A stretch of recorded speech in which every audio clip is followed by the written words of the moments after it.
A.M. now, so I think we can get started. I think folks are slowly walking in. Okay, well, good afternoon, everyone. My name is Eric Lam. I'm an energy specialist here at the ADB on the energy transition team, and I'm delighted to be the MC for this afternoon's operation session, Strengthening Critical Minerals to Manufacturing Value Chains for Sustainability and Resilience.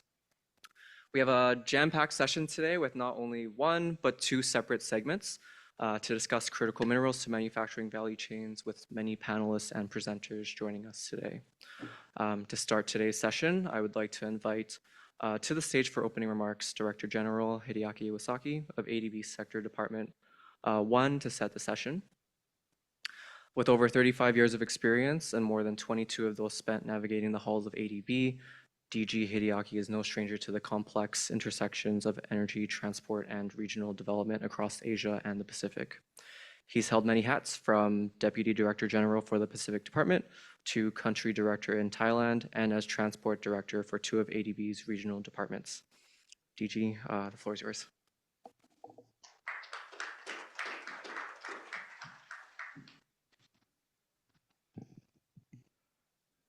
Good afternoon, everyone. Welcome and thank you for joining this afternoon session. This is hosted by our energy transition and private sector operation teams. So it's a joint effort. And I'm quite excited that we're having this session. The team managed to assemble for you an exciting group of policymakers, thought leaders, practitioners, and investors from the region and across the world to discuss our role and share the insights on innovative solutions for critical minerals to manufacturing value chains for sustainability and resilience. This is a new topic for us, and this can cover many different areas. We are internally having a lot of consultations on this. So, and of course, we also consult with stakeholders externally. So this is part of that effort. And I feel discussion could not be more topical, as Asia and the Pacific region is at a critical juncture. The region is experiencing a rapid surge in energy demand, yet faces significant constraints in supply. And this imbalance threatens not only energy security and affordability, but also in environmental sustainability and hard-won development gains. However, this is a development opportunity that is both urgent and immense for countries in Asia and the Pacific region. Expanding and diversifying the mining, refining, and smelting of critical minerals and materials will require an additional 300 billion to 400 billion, cannot be million, in investments per year through to 2030.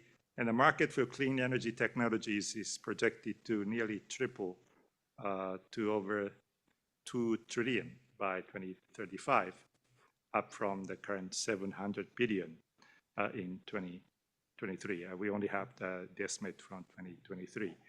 At ADB, we are committed to supporting the development of diverse, responsible, and sustainable critical minerals to manufacturing value chains.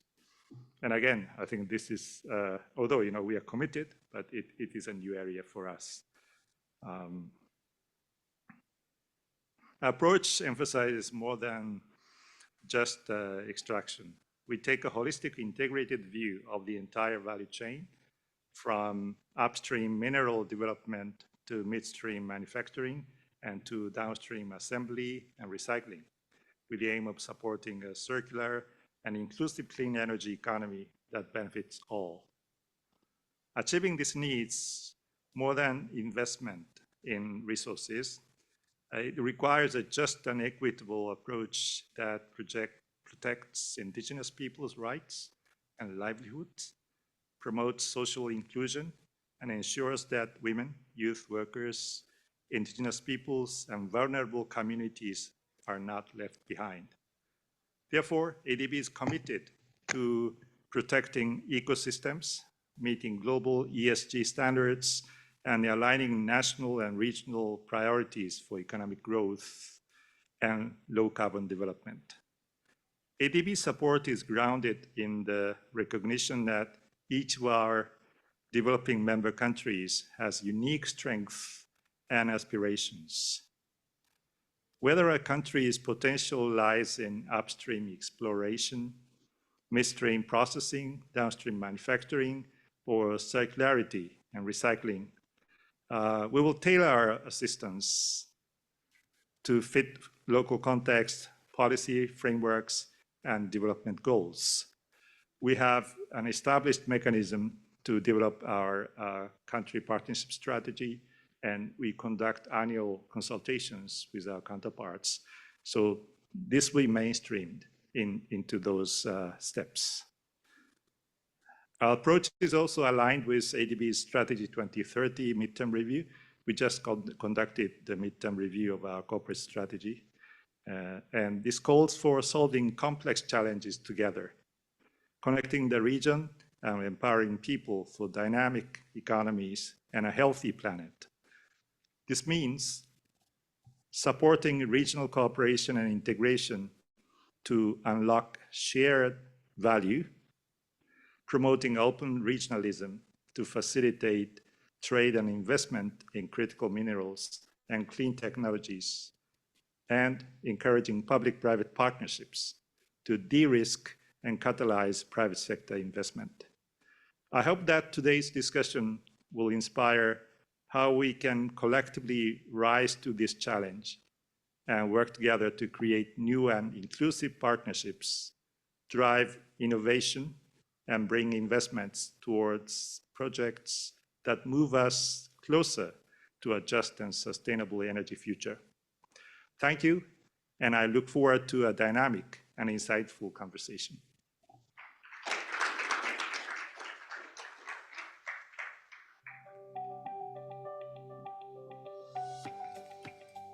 Thank you, DG. So now we'll start off with our first segment of the afternoon, a fireside chat on Asia and the Pacific's critical minerals sector. To moderate this fireside chat, I'd like to call to the stage Claire Aladines, who is the Principal Investment Specialist from ADB's Private Sector Departments. Claire, welcome to the stage. Claire is a seasoned mining professional with over 20 years of global experience leading strategic, high-impact programs across diverse sectors. She's skilled in building strong teams, fostering cross-cultural collaboration, and delivering measurable results. Claire has a background in development economics with hands-on experience in Mongolia, Vietnam, Afghanistan, and Tanzania. Claire, over to you. Thanks, Eric, and welcome and good afternoon, everyone. Great to see you here, and thank you, DG, for your opening remarks. I do hope we deliver on your expectation of an engaging, insightful conversation. I'd like to introduce you to the panel that we pulled together today. We've deliberately tried to pull together a diverse panel. You'll see that everyone brings something different. We'll bring something different to the table. We've got a scientist, a couple of engineers, a public policy professional, and as Eric said, an economist. So we've got a lot of real-world experience that we're going to bring to the conversation. First of all, I'll introduce John Locke. John joins us from the Embassy of Canada. Feel free to come up, John, where he's the head of cooperation. He's held various positions in Global Affairs Canada, including representing Canada's engagement at the United Nations and G20. Dr. Rose Mendoza. Dr. Rose is the Acting Director of the Resource-Based Industries Service of the Philippines Board of Investments. The board focuses on promoting and developing industries that utilise the Philippines' natural resources, which includes mining. Dr. Rose holds a PhD in chemical engineering, as well as her doctorate degree in green power, hydrogen production, and the solid oxide fuel cells. So if you want to talk about that later with Dr. Rose, I'm sure she will elaborate. I'd welcome Mr. Isaac Ma, Deputy Director of the Reko Diq Mining Company. Reko Diq Mining Company is a joint venture between the Barrick Corporation, a Canadian mining company, and the government of Pakistan and the government of Baluchistan, which the Baluchistan is the province in which the mine is located.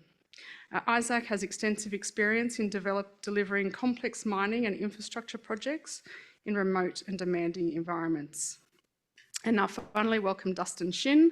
Dustin is ADB's regional climate anchor for East Asia, where he provides strategic advice to mainstream climate-related risks and opportunities in investment loans. He also manages several technical assistance projects in climate-smart mining, methane emission reduction, and climate change adaptation planning in Mongolia and China. Introductions aside, let's start the conversation.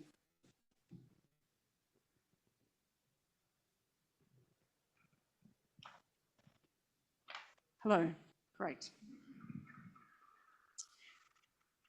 Next slide, please. So as you heard, it's a fireside conversation, and so that's intended to be quite intimate. So I didn't want to bring in a real fire, health and safety issues, and also it's a clean energy forum. So I went with the virtual. So look, I think the intent of a fireside chat is to really get to the heart of it. So my first question is really going to try and do that straight away. We don't have a lot of time, it's such a great jam-packed itinerary. So what I would really like to hear from each of our participants is, why should Asia and the Pacific strengthen its critical mineral value chains? And what are you or your organisations doing to help drive this and do it sustainably? Isaac, we might start with you. Thank you, Claire. Yeah, so I think, just to start off, thanks and welcome to all the fellow panel members. So we are right at the heart of the supply chain.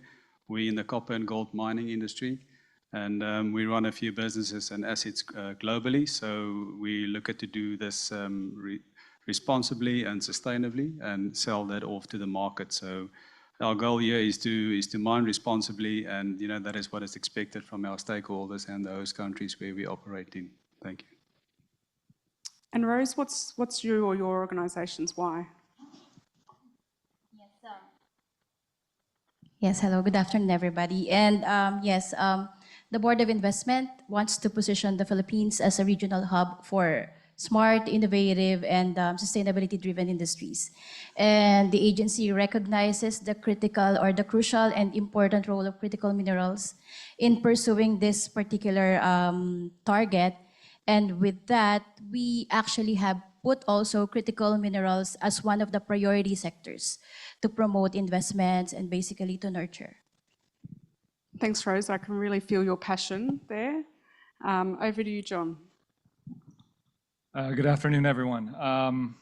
I think we all know the current global context is one of rising uncertainty, and I think in that context, diversification is a smart thing to do, especially in sectors like critical minerals, where there's a high degree of geographic concentration in both mining and refining.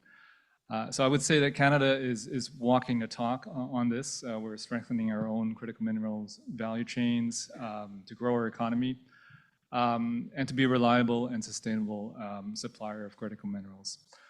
And so as part of this approach, we're seeking strategic partnerships with like-minded countries, including in the Asia-Pacific region. We already have a number under our belt. But at the same time, I would say that we're also interested in working with other countries and multilaterally to support more sustainable critical mineral value chains here in this region. And because the demand is only going to grow for those critical minerals, I think it's in the best interest of people and planet that we strive for a triple win for host communities, governments, national and subnational, as well as the private sector. Thank you. Thanks, John. Now I'll hand over to you, Dustin. Thank you, Claire. I think there are actually many reasons to be engaged in critical minerals. Just looking at the back of the room, I see some with a mobile phone that they may wish to turn off. But if you have a mobile phone, you are already using critical minerals. If you have laptops or other digital technologies, they wouldn't be possible without it. But the key driver for an increase in the demand and the growth in critical minerals worldwide comes down to the energy transition and to clean technologies. The shift to clean technologies requires significantly more minerals compared to a fossil fuel-based economy. I think the IEA estimates that to achieve Paris Agreement goals, lithium demand is expected to increase by 90%, 90, by 2040, and nickel and cobalt by 60 to 70%, and copper and rare earth minerals by 40% by 2040. Now that does bring significant opportunities for countries that position themselves in this supply chain, but it also entails significant ESG risks. ADB will help its developing member countries to take advantage of the opportunities and also to better address those ESG risks to get maximum development impact for local communities. Thanks, Dustin. I think that's quite a common theme, that opportunity to have economic impact is significant in this area. So I'll stick with you, Dustin. It'd be really great to hear some practical examples of what your organisation's doing or what ADB is doing to deliver on this. Okay, sounds good. Thank you, Claire. I can just speak for the work I'm doing myself, and that's a TA, a technical assistance project in Mongolia on climate smart mining, where we have already made some progress and some concrete achievements, including a market assessment that looks at how Mongolia can best take advantage of this global energy transition, position itself, what resources exist in Mongolia, and to take advantage of the position Mongolia is in. For example, the price of copper has already skyrocketed, as you know, and heavy rare earth elements like dysprosium or terbium are high in demand as they're needed for permanent magnets that power wind turbines or that are needed for other technologies. The same is true for light rare earth elements, neodymium, praseodymium, that are all present in Mongolia. With Oyu Tolgoi, Mongolia has also demonstrated its capability to really ratchet up its contribution to this critical mineral supply chain. But there are significant barriers, and the market assessment spells those out, including a lack of infrastructure such as road access, processing capacity, institutional capacity, and also, most importantly perhaps, an incoherent and sometimes unhelpful policy framework. There's, in addition to that, also concerns from civil society in Mongolia related to some ESG issues in the mining sector. And so in response to that, we've done a comprehensive ESG assessment of the mining sector in Mongolia to look at what issues exist and how the government and also any potential projects could address those. Following up on that, we're now developing policy recommendations. We work with the Ministry of Industry and Mineral Resources to amend the mineral law to better address ESG risks and remove barriers for private investments. Thank you. That's quite a multifaceted approach there, Dustin. Thank you. And I used to work at Oyu Tolgoi, as Dustin knows, so you're pulling on a few heartstrings there. So thanks for those examples. I might get Mariel, do you want to switch off the fire? I can see, you know, it's mesmerising the audience a little bit. So I might just pass over to Isaac, and instead of me interrupting the flow of conversation, we'll just go down the panel as to answer the question. So really just keen for some of the practical examples of what your organisation is doing to deliver on the why from the first question. Thank you, Claire. So as you guys know, we're busy developing this new large greenfield project in Balochistan. And to feed to what we've been discussing here now, you know, copper and gold is a strategic commodity, which is part of the energy transition. So we are looking at doing this sustainably and responsibly. And with the lack of infrastructure in our area, we're also incorporating renewables in order to offset some of our CO2 emissions. So basically what we're doing also, we've been working closely with IFC within their guidelines in order to guide us, you know, in the right direction, make sure we commit to what they expect from us with this large development, which will then ultimately feed into the supply chain. So yes, we are looking at this, and then there's a long-term forward-looking plan to increase the renewables and also get the grid connection in place, which will then ultimately help us to assess and reach our goals. over to you, Rose. Yes, in terms of the Board of Investments, the Board of Investment is actually the lead government agency that spearheads the industry and investment promotion in the Philippines. So as such, we have this three-pronged process of promoting investments, particularly in the critical mineral sectors. So the first one is we do investment mission, where we basically sometimes do company-specific pitch to highlight what is there in the Philippines and why do you need to come here to invest on your critical minerals and processing, whether that is upstream, midstream, or downstream. So the Philippines have it all. And included in this investment missions are actually our attendance to several events and platforms, like the biggest one that we were able to attend to was last March in the Prospectors, and it's a big mining conference in Canada where we meet with prospective Canadian associations and then other big players in the industry. And we did some roundtable discussions on how we can prosper investment promotions in the Philippines. And also the next thing is that we also do industry development. So aside from promoting investments, we do industry development.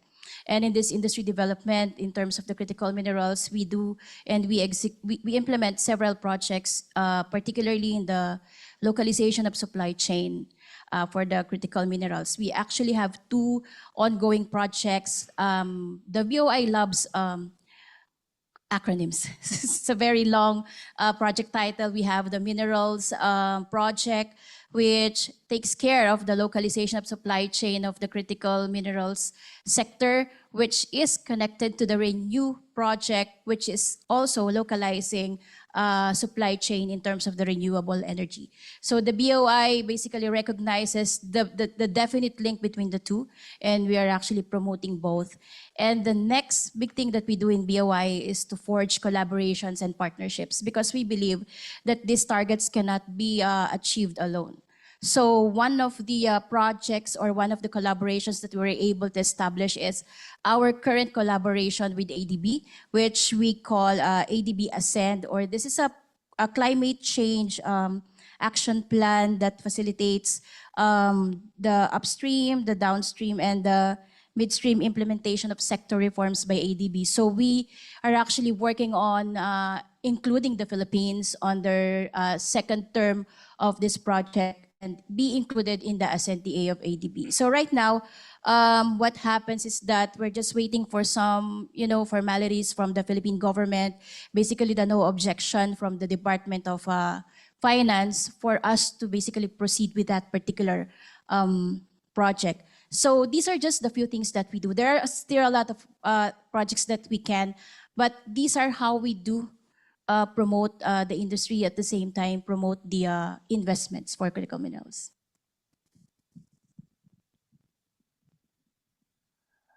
So the Government of Canada supports a range of programs and initiatives, but let me just highlight two examples. First of all, at the multilateral level, and perhaps I should start by saying that we really do welcome the ADB entering into this sector, and please do reach out to my colleagues in Ottawa to have further conversations on how we might be able to support. But in terms of existing initiatives that we have ongoing, Canada was an early contributor to the Resilient and Inclusive Supply Chain Enhancement Partnership, otherwise known as RISE, that was initially endorsed by the G7 during Japan's 2023 presidency. And RISE aims to support the diversification and resilience of global critical mineral supply chains. The target countries are low and middle income countries with mineral endowments. And it's essentially a multi-donor trust fund implemented by the World Bank, which has three pillars. One, to support analytical work, for example, to support policy and regulatory reform or economic diversification strategies of the governments that are applying.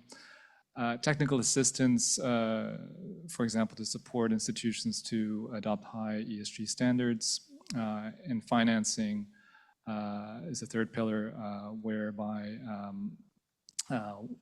public and private investment facilitation is offered, connecting, for example, regional development banks to DFIs, export credit agencies, and industry associations. On the bilateral front, the Government of Canada has set up a technical assistance facility that draws on the in-house expertise of staff, policy, technical, and scientific staff at our Department of Natural Resources, otherwise known as NRCan. And this facility is government to government and demand-based, so it responds to our partner governments' requests for, on anything natural resource related, and can cover anything from knowledge sharing to customized training to practical tools to some procurement as well. And the individual initiatives under this facility are generally, 1 to 2 years in length, up to $200,000. So they're really targeted and meant to respond to a specific need. And our embassies and high commissions across our network globally are the conduits by which we receive this request from partner governments. So I think a really useful tool, for countries where we have a presence to reach out to us to see how we might be able to support. At the moment, we have an ongoing initiative with Mongolia, another example from Mongolia. And here, the Geological Survey of Canada is supporting their Mongolian counterparts in conducting airborne geophysical surveying to essentially update the foundational data for mineral potential. And in terms of what they're doing, they're helping build expertise on geophysical survey methods, data quality, control and analysis, and ESG principles. So one of the objectives, for example, is to establish a transparent ESG compliant tendering process for airborne geophysical surveys. There's also some light procurement for calibration equipment that's offered, as well as support for reviewing survey results and co-developing future strategies. So I think it's safe to say there's a lot going on. There's a lot of opportunity and a lot of pull for the support of multilateral and bilateral donors. Look, we are running short on time, so I'm going to throw my last question to Isaac because he travelled the furthest. Isaac, I'd be really interested to hear what the role of ADB and other multilateral development banks are playing in RECODIC. And also, interested to hear, I think the audience would be interested to hear about the efforts that the joint venture, or the structure of the joint venture to ensure equitable benefit sharing, which we know historically has been something has brought mining projects unstuck.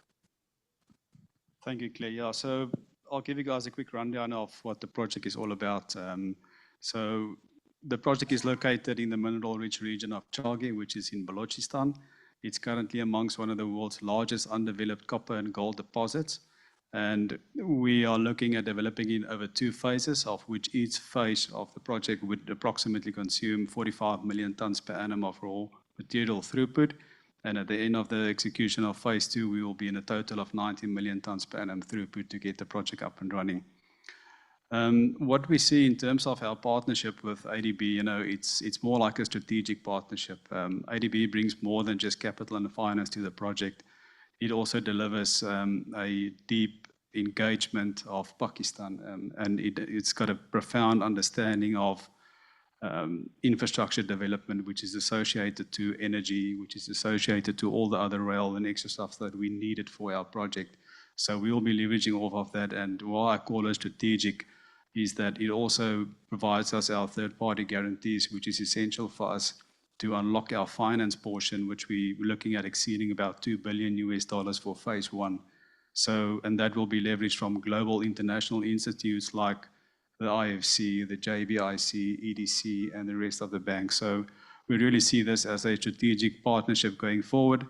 And not just will that be the case, it will also create long-term investor confidence and then also international credibility for us to get this up and running in order to get this mine sustainable. We're currently looking at a life of mine of about 37 years based on our current mineral resources. But with the ongoing explorational work that we've been doing with the rest of the porphyries that we've discovered, this is quite easily expandable post the 80-year mark. So we see this as a long-term investment, and we really hope to get this off the ground. With partners like ADB, we surely will get that guarantees going forward. Thank you. Thank you. I could talk about that project for a long time. I mean, the impacts, the development impacts for Balochistan will be significant. Unfortunately, our time allocation is up. So thank you to the panel. Please thank the panel. Well, thank you, Claire and panelists, for that very engaging chat. Maybe if you guys want to stay for a quick photo op, I think there's a cameraman over there. Maybe stand right in the front, or that might be best. I think everyone in the audience could agree that this chat was on fire. Okay, well, while they're taking this photo, I just want to say that we have another exciting session right ahead with 5 insightful presentations on innovative solutions for sustainable and responsible critical mineral and manufacturing development.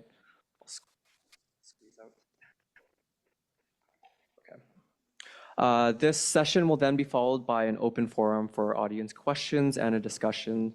And to get things started, I'll be calling each of our presenters and moderator to the stage.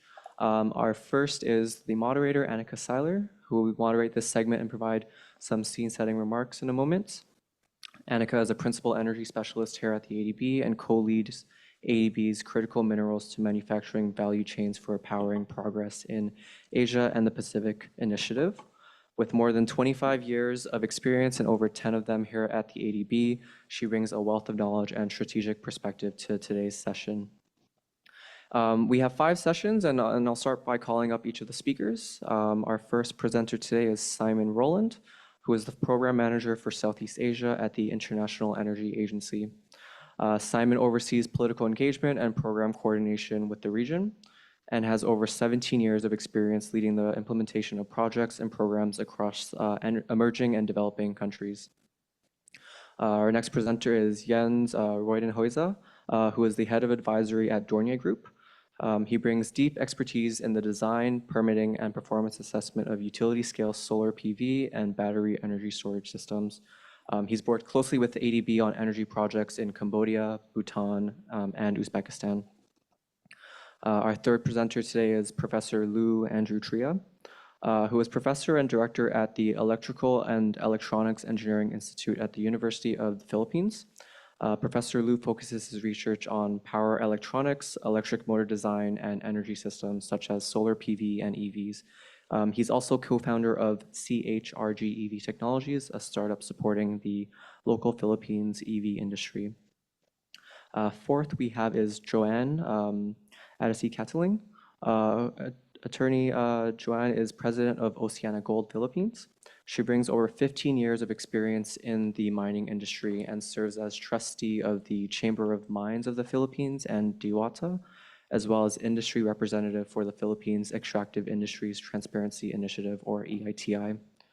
And lastly, for our presentations, we have Eunice Kunting, who is a mining engineer for Epiroc. With over a decade of experience in operation safety and business development, he is currently the business manager at Epiroc Philippines, where he leads technical support, fleet management, and mine economics. His expertise spans leadership roles in Philex Mining, FCF Minerals, and engineering roles in underground operations. So with that, Annika, over to you. Thank you. Thank you, Eric. And welcome, everyone. I hope you're all fired up from this amazing chat ahead of us. And as you have all heard, there's no sustainable low-carbon future unless the mining of critical minerals is expanded. But as you also know, we need more and more critical minerals and rare earth elements for affordable healthcare. A study in the US have showed that an increase in rare earth element prices which are needed for advanced equipment in the healthcare service would actually, and which might a price increase from tariffs imposed by the current government would increase healthcare costs by 15%. So just to give you some numbers. And access to quality education, which in remote developing countries often relies on affordable tablets, is also heavily impacted on the availability and the affordability of these minerals. Critical mineral use across multiple strategic sectors in our economies create deep economic impacts and interdependencies and vulnerabilities to supply disruptions, impacting manufacturing, innovation, and national competitiveness. To make the development and the production and processing of mineral ores and manufacturing value chains resilient against disruptions, we need to further diversify these value chains. Yet the expansion can only be sustainable if it's done in a responsible way. So now we have heard the practical examples and what ADB's role can be. And now we want to come to a little bit the nuts and bolts to some of the innovative solutions for the sector. And for some scene setting, I'm really excited that we have Simon from the International Energy Agency, which will give us a bit of a scene setting and put us into the context of the mineral to manufacturing value chains. Simon, over to you, please.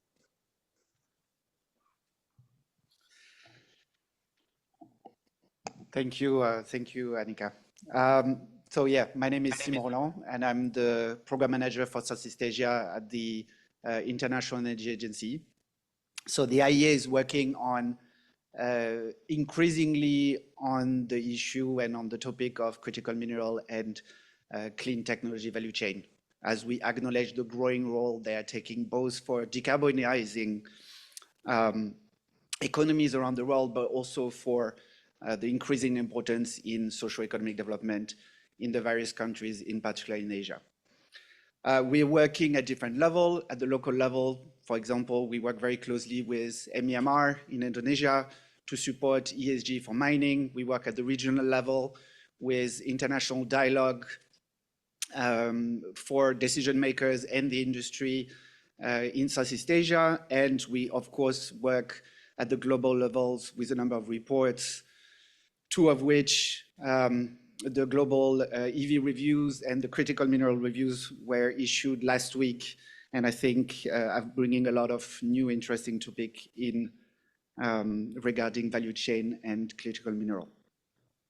So I will be focusing and give a few insights of this research on clean tech value chain. And the starting point is, of course, industrial strategies and the surging demand for clean technology globally. So at the IEA, we focus on 6 mass manufactured technologies that are widely traded today: solar PV, wind, batteries, EVs, heat pump, and electrolyzers.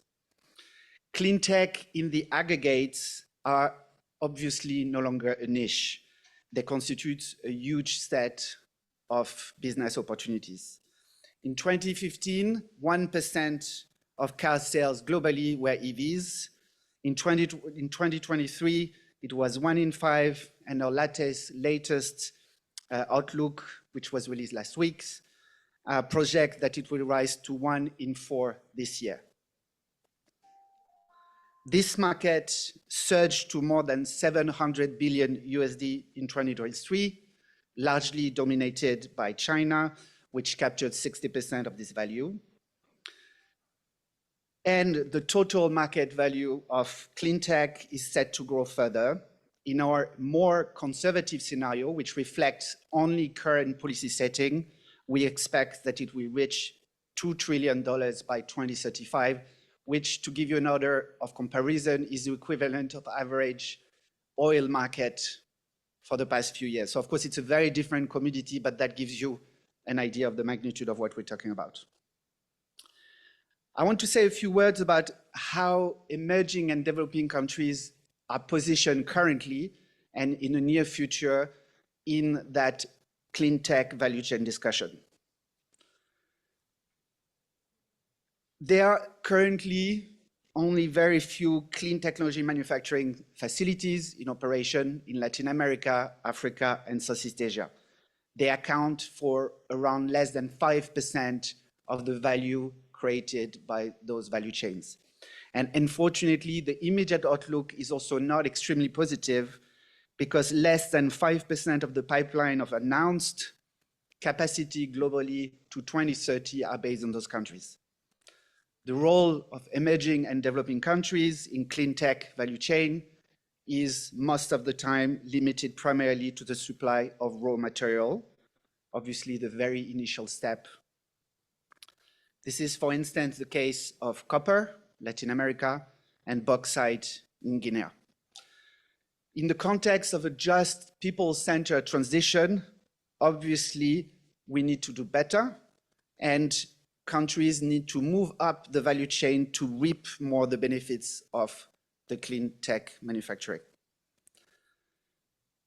In Southeast Asia, which is our region of focus, several countries are well positioned for that, and they're already producing a lot of clean technology. I'm thinking, for example, of Vietnam or Malaysia, and we can see more easily the potential to go further in the integration into the value chain.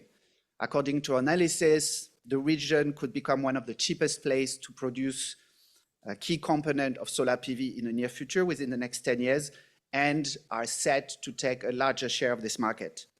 Southeast Asia could also produce more EVs than the roughly 40,000 which are produced today and export them to other markets. Those are just a few examples. And of course, countries may choose differently, but we see many potential avenues for emerging and developing countries to move up the clean tech value chain. I just wanted to conclude with 2 slides, which are really brand new, fresh from the oven, coming out of the global EV market, which was released very recently. So we always emphasize the growth in the 3 main markets of EVs, China, Europe, and the US, for good reason. But the story we want to underline today is that EVs are now making inroads in emerging economies. Southeast Asia, in Southeast Asia, EV car sales grew by over 50% last year, representing more than 9% of all car sales in the region. And this is particularly high in Thailand with 13% and Vietnam in 17%. In Brazil, the largest car market in Latin America and the long-standing supporter of ethanol, electric car sales doubled in 2024 to reach a sales share of 6%. Under today's policy setting, we are expecting the global share of EVs in total car sales to exceed 40% within the next 4 years. Though we, of course, also expect some slowdown in US and in Europe, we see a stronger growth. In Southeast Asia, for example, we project 1 in 4 cars being sold to be EVs based on current policy setting. There are many uncertainties, of course, trade measures, tariff, economic uncertainties, and the fact that oil prices are lowering. However, those are mostly affecting the whole car industry as a whole and not specifically EVs. Very last slide, I'll try to go fast. The increased level of Chinese import has an impact on price of electric cars in emerging countries. For example, most of the EVs sold in Thailand in 2023 are for China, and this has a huge impact on the cost of cars, which has already reached price parity with ICEs. What we saw in 2024 was the share of Chinese electric car import in this market grew and the price premium fell. In Brazil, the price gap between batteries and conventional car shrank from over 100% in 23 to 25% in 24, as Chinese car import grew in the country. Similarly, for example, in Mexico, the price of EV fell from over 100% in 23 compared to ICEs to 50% in 24. And this is really much driven by the integration of the value chain and to the hard work that Chinese are doing in this sector. Thank you. I hope that was helpful. Thank you very much, Simon. And we've seen the importance of trade on reducing and in achieving the net zero transition. So with this, I'm coming now to the first innovative solution for low carbon energy supply for mining, a very carbon intensive industry. But the Dornier Group, represented here today by Jens, is sharing some of its solutions, which allows mines to not only cut greenhouse gas emissions, but also save money in specific circumstances. And it has solutions that as well, how to finance these solutions so that mining companies can focus on what they are good at, producing the ore. So Jens, over to you, please. Thanks a lot. Yes, welcome to today's session. I would like to concentrate a little bit on the energy side of critical minerals and the mining industries. And what we're seeing is that many of these operations are quite remote, sometimes even off-grid. So energy supply, and in particular cheap energy supply, is absolutely key to provide the desired products. And so I'm now starting with the heading dependence on diesels, but it can be applied the logic in a similar way also to grid-connected operations. So mines and island grids, and that's the key point here, are if we are talking about these situations, they are heavily relying on either diesel generator or heavy fuel operated generators.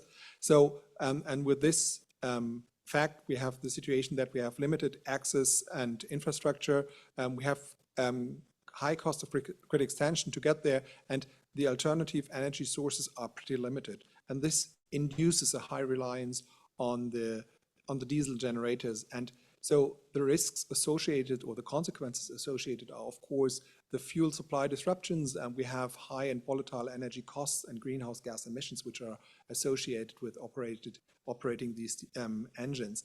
So the approach of utilizing renewable energies is also about taking control over the energy supply and also taking control over cost in this aspect. So the opportunity now there is embracing renewable energies, and the target is, as mentioned, it's about reducing the energy costs. You can enhance the power security. It's about decarbonization, and it's of course a quite substantial financial and economic advantage which you can realize there. The key point here is we are not trying to say the renewables are, as of today, able to deliver everything. But what the message is, you can start now, and you can start with a phased approach. And I will come back to an example later, which shows the opportunities. And it's already possible to a certain extent, achieve net zero or at least 100% renewables penetration on the power side already today during daytime. So question now, if we are looking into the critical minerals and processing in this region, there are a couple of opportunities, but also a couple of challenges. And we are talking about a huge region, so please apologize if not all of these aspects are applicable to each and every country. But this is something that's completely distinguished from other areas. So looking at the opportunities, we have, of course, the hybrid solutions, which are highly relevant for reliable power supply. So it's really about combining technologies. It's not just one solution. There are many solutions available, and we have to put them together in a smart way to get the jigsaw puzzle together. It's about cost advantages and lower implementation costs, so savings on that side.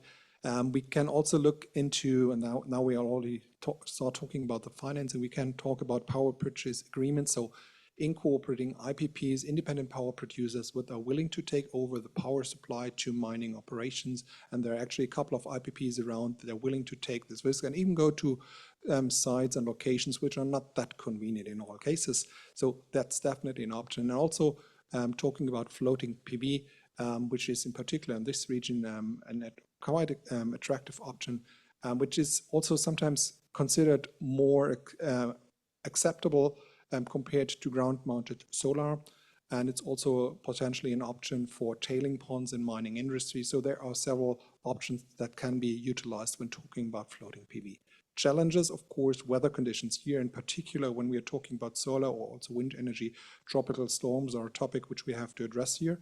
As mentioned, not for each and every country, but further to the south, definitely the topic here, or one of the topics on the technical side. The financial challenge should also not be underestimated, because when we're talking about renewable energies, it's also about the setting. So what's the cost of electricity? What's the cost of power as a benchmark we have to compare to? In an off-grid situation, of course, power prices are much higher as in an on-grid situation where you might have even subsidized power supply. It's also the long-term perspective. So in the terms of mining language, the life of mine is the key factor. So you might need, in ideal cases, 3 to 5 years to refinance your investment in renewables. But in on-grid situation, it might take long. It might be 10 years, it might be 12 years, or even up to 20 years in very financial models that are put under much stress. And that's quite an investment, and a decision which you have to take there. And of course, spatial constraints are an issue when it comes to deforestation, rainforest encroachment, which are restricting the application of renewables. I'm not going through the details of that slide. What I'm trying to convey here is rather simple, and it's just, if you go with the heading, that it's easy to take. So we are talking about solutions that are project and site specific. And looking at an on-grid situation or an off-grid situation is completely different topic. So what we have available technology-wise, we have the means and measures for analysis, we have the means and measures to incorporate different technologies. The example given in the figure on the right side incorporates wind energy, power supplied by the grid. We have a PV component there, we have a battery component there. Takeaway message for you, it is doable, and we are in the lucky situation that we have proven that with our clients, that for combination of solar and PV, it's doable to operate without generator supply during daytime. So it is doable, but it requires a little bit of thinking, sometimes a little bit of thinking outside of the box, and the willingness of all participants really to go for solutions outside of the box, which might require some work of convincing here and there. Conclusions and summary, and now I'm trying to come to the end already. The renewables, 100% renewable supply in the critical mineral industry is a target. Phased implementation is key here. Starting at the beginning and saying immediately we go for 100%, and I can absolutely relate to the presentation of Isaac and your statement saying you're starting with a lower share of renewables. That's the right way to go. Go for the low-hanging fruits, and from there advance, and let's advance together, because this is giving us the chance for lower energy costs. We can hedge operational costs, we can increase the profitability, and we have, of course, also ensure the compliance with ESG topics there. So, phased approach, we have to stick heads together to get to tailored solutions that are fit for each and every project. Thanks a lot. Thank you very much, Jens. And great solution, we have to get the word out. So power is one utility, but mining companies also need mobility and digitalization solutions. So I'm really pleased that today I have Eunice from Epiroc, who is presenting some of Epiroc's innovative solutions for mobility and digitalization.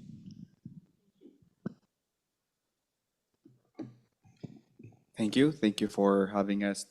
You know, the 7-minute presentation is really impossible for Epiroc guy. So I just want you to know that I would be cheating for today. I'll bring some videos for us to be able to see what Epiroc solutions can give. So my presentation will be talking about transition to zero emission mining. So let's watch this vid first.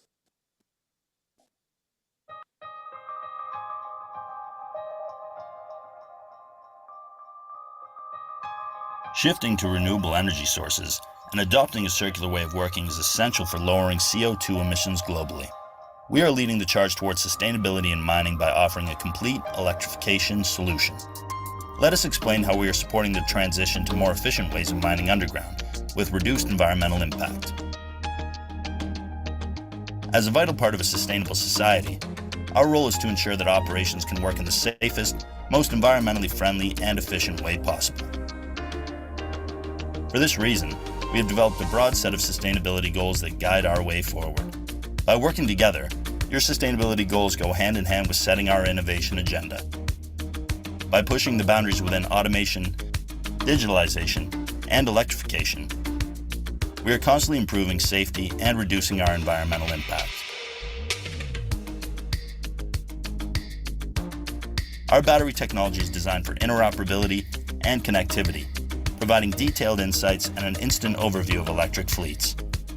We have an industry-leading battery system that has been developed with safety and modularity in mind. Individual parts of the battery can be monitored and controlled separately, protected by a built-in, multi-layered safety system. Our wide range of battery electric underground vehicles are designed to offer the highest safety and productivity with a reduced amount of service and maintenance required, built to match and even exceed the performance of traditional diesel equipment while consuming 70% less energy and producing 70% less heat. Our ambition is to offer the world's greenest machines using the world's greenest batteries and the world's greenest metals. Within our portfolio, we offer loaders, trucks, and drill rigs, with a commitment of providing a full range of emissions-free underground products by 2025. We offer a comprehensive circular business model, where we can take full responsibility throughout the entire life cycle of the battery. Safety, flexibility, and functionality are at the heart of our offering. Depending on your operation, our battery system can either be purchased as a part of the equipment, standalone, or as batteries as a service, offering the full spectrum of options. Battery conversions are a major cornerstone in the journey to accelerate the shift to electric underground mines. Conversions are also cost-efficient and utilize the full potential of a low total cost of ownership. We will support and help facilitate your switch from diesel-powered equipment to battery electric vehicles. Beyond our own fleet and our most common segments, we enable battery solutions together with partners to accelerate the transition in underground electrification. With battery electric vehicles comes the need for charging. We offer flexible charging solutions for different types of battery electric vehicles. Our chargers are also connected, which means they can be accessed remotely when they need any attention.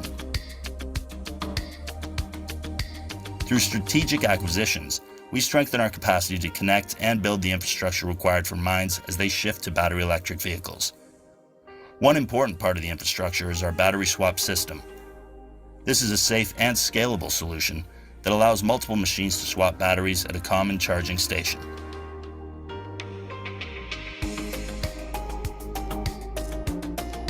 Storage is key for the renewable energy transition, helping you proactively manage challenges like peak shaving, frequency stabilization, and power backup. We offer second life solutions, energy storage, as well as recycling, ensuring a complete and sustainable cycle. With our circular business model, industry-leading technologies, and complete electrification offering, we make sure your mining operation focuses on a future of sustainable productivity, significant cost savings, and a healthier workplace. The video we just watched is actually the full package wherein Epiroc is transforming the mining industry through providing infrastructure solutions, battery solutions, or services, and also our underground electrifications. Epiroc is also supporting this transition strongly. That's why in our sustainable goals from 2019 to 2030, we are committing a 50% reduction into our CO2 emission through our operations, transportation, product, and suppliers. So much to say with what Epiroc or how Epiroc can support the mine or electrifying the mine. Whatever the video is just saying that wherever the mine is right now, we can support you through these innovative solutions. But one big question here in the Philippines right now is, are we ready to adopt this solution? The technology is already there. The question is, are we ready? My job is actually talking to the different mining sectors, especially the mining industry. So these are some challenges we are facing right now. in the Philippines, when we're talking to mines which are already very comfortable into using diesel-driven machines, it's really hard to shift, especially when they're already achieving their KPI through these diesel-driven machines. Not to mention, there's also an extensive investment in capital investment and also underground infrastructure. You cannot start the mine, you cannot purchase the machine without developing your underground infrastructure for these BEVs. Otherwise, if you don't develop, you'll fail. For you to have a sustainable operation as well when using these BEVs, especially in underground, you have to have that skill level for the operators and also for the maintenance. Again, otherwise it will fail. But for us right now, we have so many challenges, but EPIROC is also pushing initiatives for us to be able to adapt into these transitions. Globally, we are actually having a pilot projects like Kiruna Mine. We are testing our BEVs in there. Here in the Philippines, we are partnered with some local mines. We have invested into technologies wherein in the next few years, we look forward to deliver the first BEV underground. International collaborations, just recently, we actually, in partnership with Business Sweden, we're able to assist sending a high-level delegation going to Sweden and checking our test mine to show an overview on how we do things and our technologies. Not to mention, we also have our financial solutions. It's really a rich topic where we can discuss whole day, I know, but the time is limited. I just want to end the presentation with this phrase. Electrification is no longer the future, it's the present. With EPIROC's integrated solution, you can power your operation sustainably, safety, and efficiency. Let's electrify the future together. Thank you. Thank you, Eunice. So the technology for sustainability in the sector is there, but we also need effective mines as a good neighbor, and I'm really pleased that now we have some female women power with Joanne presenting us a good practice solution on community engagement and how they have worked with the local communities to practice their mine. Over to you. All right. Thank you so much. Yes, my slides will be a bit different from those that you've seen earlier. Hopefully it will wake you up. But this is actually anchored on what was said during the opening remarks, about just transition. For us, we believe just transition means that the community is not left behind. So I hope my contribution to today's conversation goes back actually to responsible mining. We go back to basics. A brief introduction about us. We're part of OceanaGold Corporation.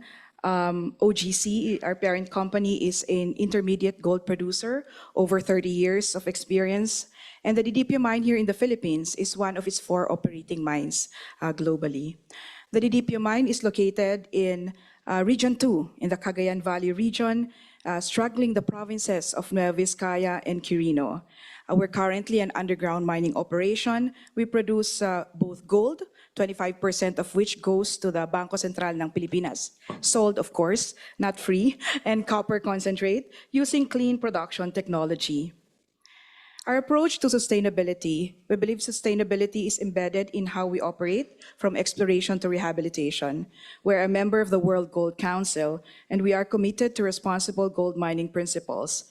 In the Philippines, OceanaGold is also, as a member of the Chamber of Mines, adheres to the protocols of towards sustainable mining.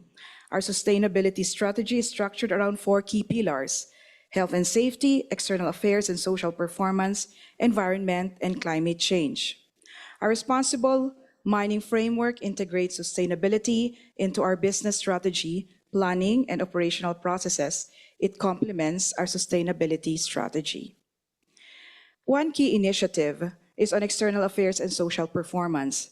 This is making sure that we continue to be committed to creating and maintaining strong relationships in the communities where we operate by building open and respectful engagement with our communities. Our goal is to have positive outcomes, leaving positive legacy for both the organization and our communities. The Didipio mine is unique because we have 5 streams of funding. This enables us, as I will share later, not only to share the benefits of our mining operations within our footprint, or what we call our host and neighboring barangays, but allows us to expand the sharing of benefits so other communities can see the benefits of mining. This is where we operate. As I've said, you'd probably, if you're familiar with the community development requirements of the Mining Act, there is what we call the SDMP, or the Social Development and Management Program, which is 1.5% of operating cost. We have that, and it benefits the host and 10 neighboring communities. These are the communities that surround the mine. In our case, however, very happy and talking about innovation on community development, we are able to expand the sharing of benefits, allowing us to go beyond 11 communities and hopefully, all in all, reach an entire 396 barangays of Nueva Vizcaya and Quirino with a population of 700,000, all in all. Just to sharing with you, this is, I guess, a photo that would show the story of community transformation. Didipio used to be a remote barangay without or very limited infrastructure, no access to basic services, probably forgotten, no? But with OceanaGold's presence and sustained social investment, we have been able to give them access to basic services, roads, schools, healthcare facilities. You may be familiar with them already, access to clean water, livelihood, and many more. We have an elementary and a senior high school building that now, provides quality education to more than 1,000 students. We have a Didipio Family Health Center providing immediate for the immediate medical needs of our Didipio residents, as well as the barangays within the Malabing Valley. Roads, very important. And I think this is one of the success stories, being able to link communities. 173 kilometers either open, constructed, cemented, giving access to the residents of our communities, not only to other communities, but more importantly to markets, for their produce, to business districts, for them to be able to avail of credit, to have access to banks, for example.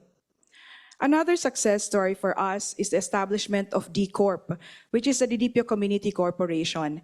It's a corporation that is owned by the bona fide, the original residents of Didipio, of course, because you expect that there's migration after we commenced our operations there, right?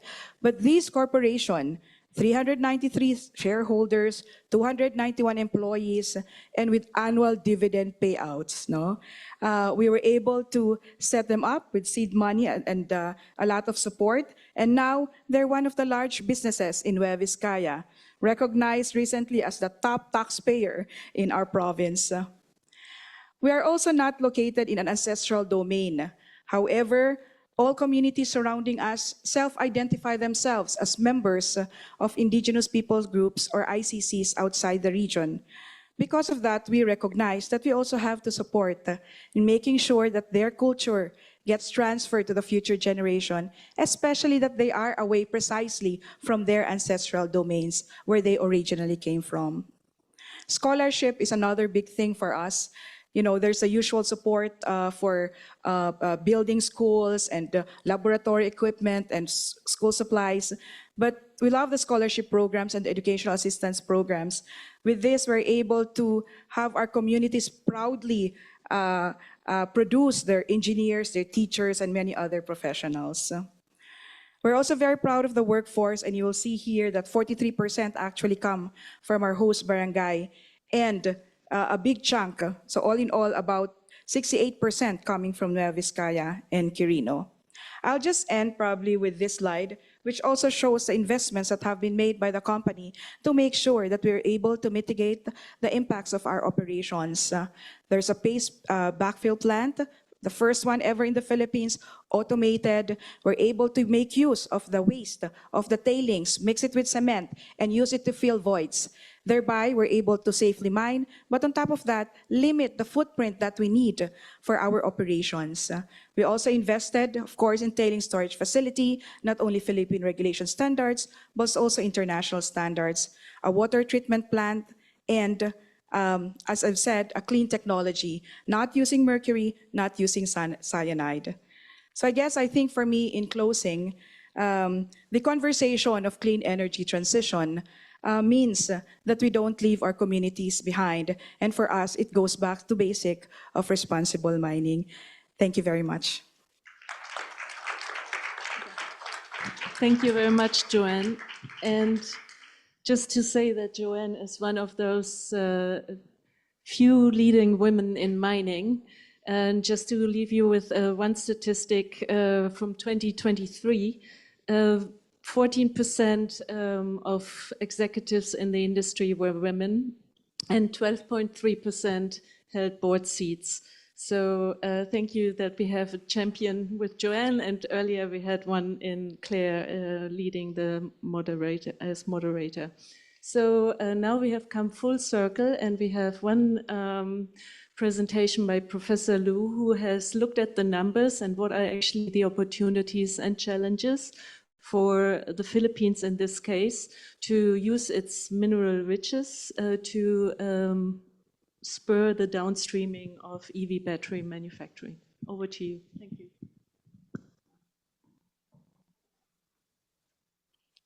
So good afternoon, everyone. Thank you very much for the opportunity for giving us the opportunity to present our work. This is part of our work with Clean Air Asia. I'm a professor of electrical engineering, by the way. Just disclaimer, I know there are a lot of economists here in the room. So we are looking on how to close the gap between the price of electric vehicles and the fossil fuel-based vehicles here in the Philippines. And we looked at, so this is part of our work funded by UNIDO for the Department of Trade and Industry. We look at different components. I'm just reporting here the part on electric vehicle service equipment, the chargers for the electric vehicles, on how to locally manufacture it here. We also look at batteries. We have a lot of components that we reported to the Department of Trade and Industry. So I'm reporting on the assessment of local manufacturing of electric vehicle service equipment here in the Philippines. I first start with economic analysis, then later some of the policy recommendation that we gave the government. This is a projected number of electric vehicle service equipment under the electric vehicle investments strategy given to us of different modes of charging. So we have mode 3, that's the home charging for some of you who has their own electric vehicles. These are the wall charger. Then we have mode 4, these are the charging equipment in your charging stations. So these are mostly fast chargers, different power level, 60 kilowatt, 150 kilowatt, mostly for the larger vehicles, and 300 kilowatt. These are projected to be used for electric buses. As you can see, the numbers are not that optimistic in the next 5 years. The numbers will jump by 2030, which is also what we think gave the numbers not that encouraging just because of this projected demand. Fortunately, we came across a manufacturer here in the Philippines of electric vehicle service equipment, but their target market is not local. Their target market is actually in the United States and Europe. So I know there are only, as far as I know, there are 2 manufacturers of electric vehicle service equipment here, both targeting international markets. So this one is servicing mode 4 chargers. So these are the fast chargers, at least 90 kilowatt. So this plant here in Cebu has a production capacity of 10,000 units per year. So that's around almost 1,000 units per month. So this is the typical plant that is being used for manufacturing. Okay. We look at material costing, and we look at in doing so, we use a local manufacturer of electric chargers and also marking it with a X factory from other countries. So the Philippines, the local manufacturer X factory, as we may see, is quite far from the price from our best competitor, which is currently China. And there goes also the challenge of locally manufacturing here, especially if the market is local. Most of the local electric vehicle suppliers will rather import their chargers rather than getting it locally because of this. But we benchmark it, we use the Philippines X factory for the price, for the retail, then we use some economics of scale reduction and some tax reduction to get the material cost. So our projected material cost now for different modes are shown in this table. Okay. And this one shows the cost to manufacture, or cost to build rather, of a manufacturing plant by 2025. As you may see, the investment cost is the larger part of the pie, around 82%, just because of the small number of the projected demand. So the material cost actually is small when we build for 2025. I'm not sure, but I was not able to include the 2030. So we also made numbers for the 2030, and the numbers are, instead of for the material cost 1 million, we project it to be 17 million for the material cost, okay, using the projected demand in 2030. Okay. We also did NPV analysis for 15 years. So the base case, for instance, is no incentive and grants. We also look at some incentives that the government can provide, like CAPEX grant, wherein certain percentage of the capital expenditure is subsidized.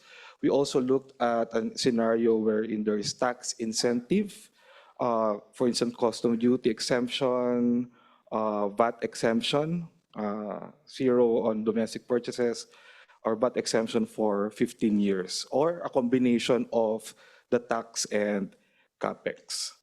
So the techno-economic analysis assumption we used at 15 years. Okay. And we can see that the NPVs are almost positive, except when there is the base case. So it shows that we need some incentive, and this is brought about by the low demand. Okay. So as a policy, I'll end with the policy recommendation. In the terms of target market production strategy, one of the recommendation is to integrate the production of electric vehicle service equipment with the vehicle manufacturer, particularly the 2- or 3-wheeler manufacturing. And there should be market-driven import versus local production. Okay? The low demand may necessitate the import of EVSE units, while high demand justifies local production. So in the next 5 years, it is suggested to import, and by 2030, look for investors. Okay. I'll skip to the, basically the tax incentive is critical. Tax incentive, the capital expenses, subsidies, positively impact net present value. improving the project's financial feasibility given the target volumes are met. So as a gist of the study, we can say that the production, local production of electric vehicle charging equipment is possible. All the supply components are available locally. However, based on our projections, based on our discussions with the manufacturers, it really depends on the number of demand. If the projected demand locally is that small, we think the local manufacturers will not really target the local market. However, there's also potential to look at the regional market, and that's another story that we can discuss about. Thank you.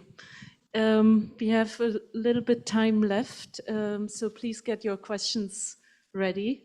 In the meantime, I will ask one question, and for anyone among the panel to answer. So by 2030, if we want to achieve a responsible and sustainable critical mineral and manufacturing value chain, what bold innovations will be needed and will define the next generation of those value chains? For any one of you to answer.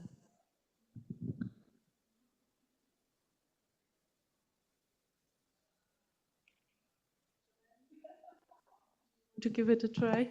Mic test. Well, let me speak from with respect to community development. I think in the coming years, as we prepare to transition to clean energy, when we talk about innovation and all the technology, I think that should also be adopted for purposes of preparing the community as we head to that direction. So, when we plan what projects to be funded by the barangays, by the communities, that should also be incorporated. They should consider projects, for example, areas where there's flooding, areas where there's lack of water, so in the design of structures, for example, infrastructures in the communities, we should consider all of these things happening also in the planning. Thank you. Thank you very much. Any questions from the audience? Please come forward. We have a microphone over there. And you can also ask questions to the previous panel. Yeah, hello. Thank you very much for the exciting presentations and fireside discussion. I'm Giovanna Ferenza from United Nations Organization for Industrial Development, representing the A2D facility. And I would like to please give the space so if you could please talk more on the current efforts or partnerships that are being doing to support more on the downstream and midstream, so the final stages of manufacturing and refining of critical minerals. It's very exciting to see on the mineral aspect and also points on ESG and social part, but it would be also nice to hear a little bit more on this part on the downstream and midstream done in critical minerals, especially for developing countries, and how is that being then translated for Asian in the Pacific region. Thank you. Thank you very much. Thank you. I think it's a very good question. I think the best example of what's happening is Indonesia and the work which is being done to really try to retain more and more value from the nickel industry. This has been really the core focus. It has been done through protective measures, through, to be honest, a bit of price dumping as well to acquire more and more share of that particular market. But it's very interesting how the government has also invested in trying to develop through, again, some protective measure to attract investors in the manufacturing sector using their competitive advantages on nickel industry. And this is resulting to massive investment in battery manufacturing, mostly for import, but they are also trying to develop their local markets, which of course will require investment in infrastructure, in decarbonizing the power sector, because, obviously if you start creating new batteries with only coal power, then kind of, defy the purpose a little bit. That being said, it's also important to underline that the nickel case of Indonesia is very special because Indonesia has such a competitive advantage due to its immense resource of the mineral. So this may not be replicable in all the countries, but it does give some lesson learned about how can we, through tax incentive, through dedicated investment, through partnership with Chinese, European, international players, can really create first values on refining, trying to improve the processes, and so on.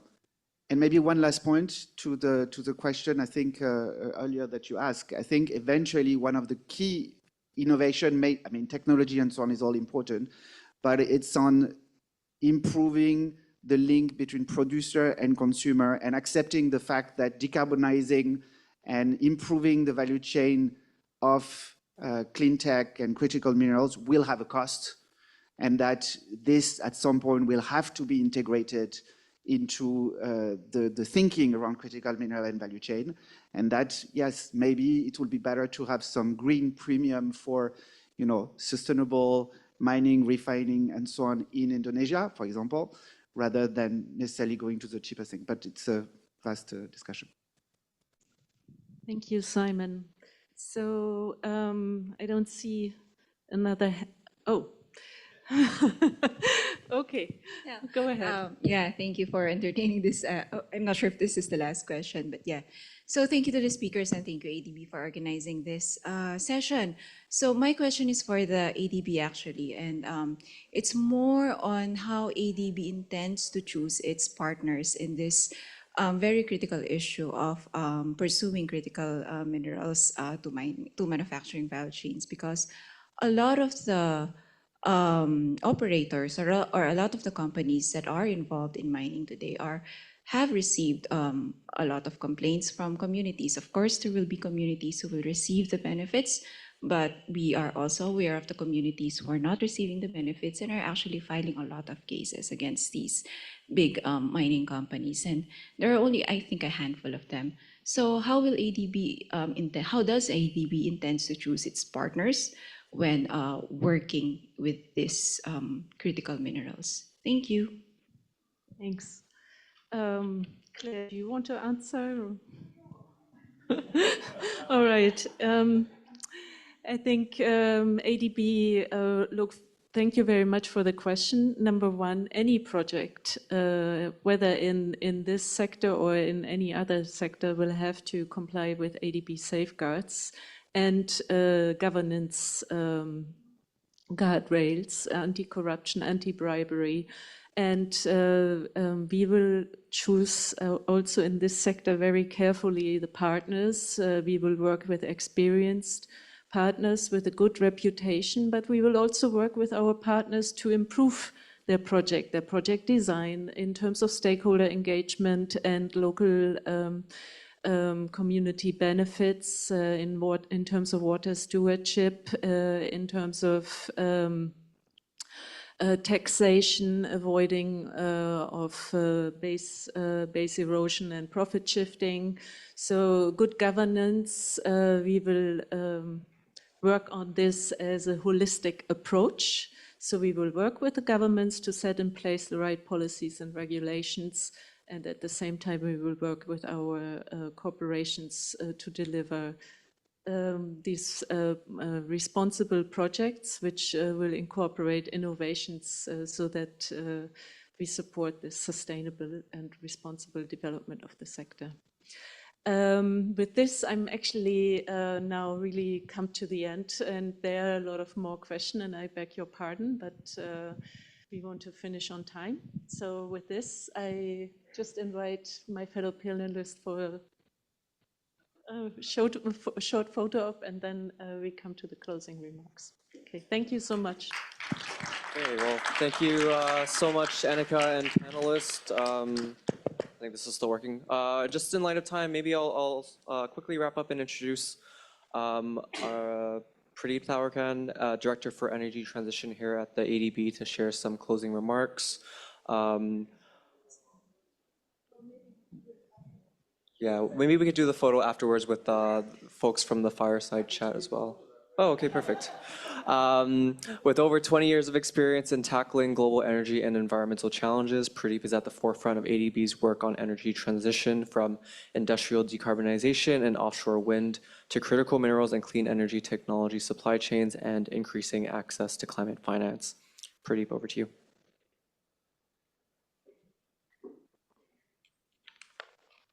Thank you, Eric. Okay, so we packed a jam-packed session into this afternoon. And let's see, we had a fireside chat and didn't burn down the building. So thank you, Claire. We heard from a fantastic set of insightful and engaging speakers and experts. And you, audience, were extremely calm and engaged. We didn't have to hand out any lithium.